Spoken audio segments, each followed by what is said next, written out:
नमस्कार दोस्तों, आपका एक बार फिर से स्वागत है हमारे हिंदी कहानी चैनल पर। दोस्तों, कहानी को शुरू से लेकर अंत तक ज़रूर देखें। तो दोस्तों, आज की कहानी का शीर्षक है राक्षस का भय। एक नगर में भद्रसेन नाम का राजा रहता था। उसकी कन्या रत्नावती बहुत रूपवती थी। उसे हर समय यही डर रहता था कि कोई राक्षस उसका अपहरण न कर ले। उसके महल के चारों ओर पहरा रहता था, फिर भी वह सदा डर से कांपती रहती थी। रात के समय उसका डर और भी बढ़ जाता था। एक रात एक राक्षस पहरेदारों की नज़र बचाकर रत्नावती के घर में घुस गया।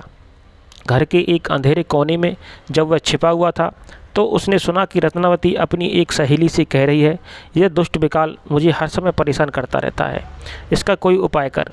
राजकुमारी के मुख से यह सुनकर राक्षस ने सोचा कि अवश्य ही विकाल नाम का कोई दूसरा राक्षस होगा जिससे राजकुमारी इतनी डरती है।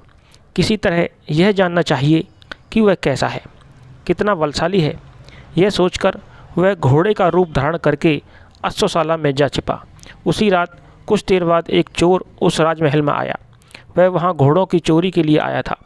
अश्वशाला में जाकर उसने घोड़ों की देखभाल की और अश्वरूपी राक्षस को ही सबसे सुंदर घोड़ा देखकर वह उसकी पीठ पर चढ़ गया।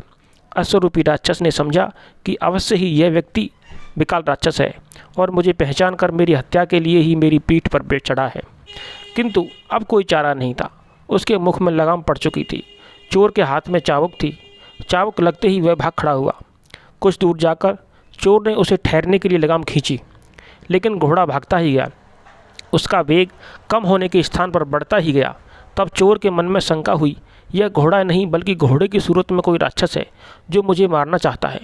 किसी ऊबड़ खाबड़ जगह पर ले जाकर यह मुझे पटक देगा, मेरी हड्डी पसली टूट जाएगी। यह सोच ही रहा था कि सामने वृक्षवृक्ष की शाखा आई। घोड़ा उसके नीचे से गुजरा। चोर ने घोड़े से बचने का उपाय देखकर शाखा को दोनों हाथों से पकड़ लिया। घोड़ा नीचे से गुजर गया। चोर वृक्ष की शाखा से लटक कर बच गया। उसी वृक्ष पर अश्वरूपी राक्षस एक मित्र बंदर रहता था।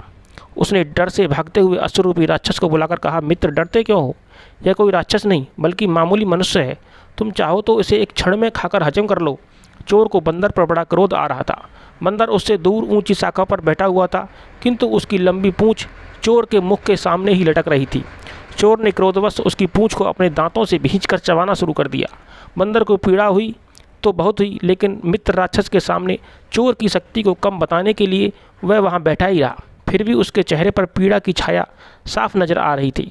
उसे देखकर राक्षस ने कहा, मित्र चाहे तुम कुछ भी कहो, किंतु तुम्हारा चेहरा कह रहा है कि तुम विकाल राक्षस के पंजे में आ गए हो।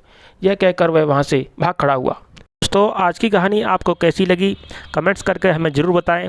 और दोस्तों, कहानी आपको अच्छी लगी हो तो वीडियो को लाइक और शेयर अवश्य करें। और आप इसी तरह की वीडियो और कहानी हमारे चैनल पर सुनने के लिए चैनल को सब्सक्राइब करना बिल्कुल ना भूलें। आप सबका बहुत बहुत धन्यवाद।